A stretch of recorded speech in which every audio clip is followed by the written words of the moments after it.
everyone. Harold Fisher, WHUR News, here with Politics 963, your platform for all things politics. I'm here with Patrisse Cullors. She is one of the co-founders of the Black Lives Matter movement. She also has a new book out. We're going to talk about that in just a bit. But first of all, Patrisse, thanks for joining me. I appreciate it. Thanks for having me. Let's talk about Black Lives Matter 2018. Yeah. What do you see as the focus for it this year? Is it changing? Yes and no. Black Lives Matter, as you'll see across the country and honestly across the globe, is still dealing with law enforcement violence. That hasn't changed much, unfortunately. And so what you're noticing is Black Lives Matter actually taking on the mantle to hold the elected officials accountable that are supposed to be holding law enforcement accountable. We're holding district attorneys accountable. We're asking them to prosecute killer cops. We're actually having a larger conversation with governors. This is the gubernatorial year. And so we want to go to the races. We want to, really challenge governors to see where they land on the issue of state violence. And then partly you'll see Black Lives Matter taking stock of what we've done the last 4.5 years, what we've been able to accomplish, and what do we see as our priorities. Some priorities are reproductive justice. Some priorities are making sure that 45 doesn't become the president again in 2020.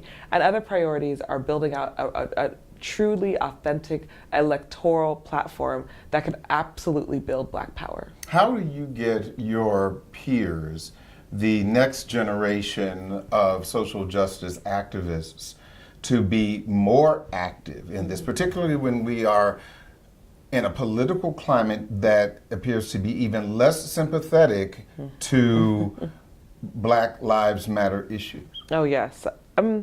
We have to create organizations where we're actually bringing in people.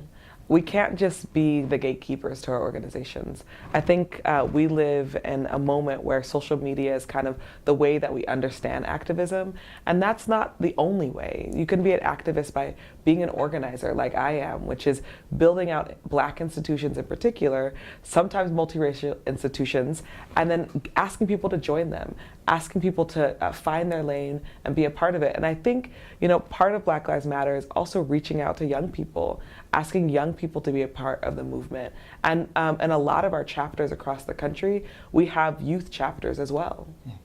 You have spoken recently about being the subject of federal and local law enforcement surveillance. Talk to me a little bit about that. What is that like?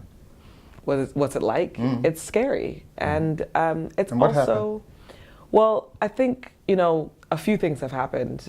We have the last, several decades with COINTELPRO, and that being an agency that completely disrupted the Black Power movement, and then the FBI coming out with a report called the Black Identity Extremist Report that labels Black activists as extremist and as violent and trying to kill law enforcement. This is an unfortunate take on Black activism, because what's really happening with Black activists is we're calling for peace, we're calling for nonviolence, and more importantly, we're calling for Black people to receive the basic human rights that we deserve. Your book is called When They Call You a Terrorist, a Black Lives Matter Memoir. Talk to me about it and what prompted you, beyond the obvious, to write the book. Several things, but ultimately it was because I was realizing that the Black Lives Matter movement was being co-opted, that the right wing was trying to really create an identity for us that wasn't true.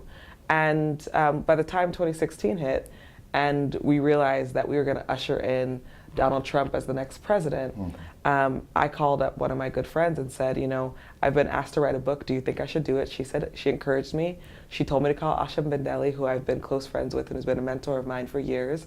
And Asha said, I want to help you with this project. How can people find out more about you on the web? You can find me at patrissekullors.com, and you can find me on Twitter, Instagram, and Facebook. And spell that name because it's Right, not the it's regular not the regular. Patrisse, not the regular Cullors. So, like you said, we got to keep it real. Yes, so let's get you are it right. totally right. Yeah. It's Patrisse.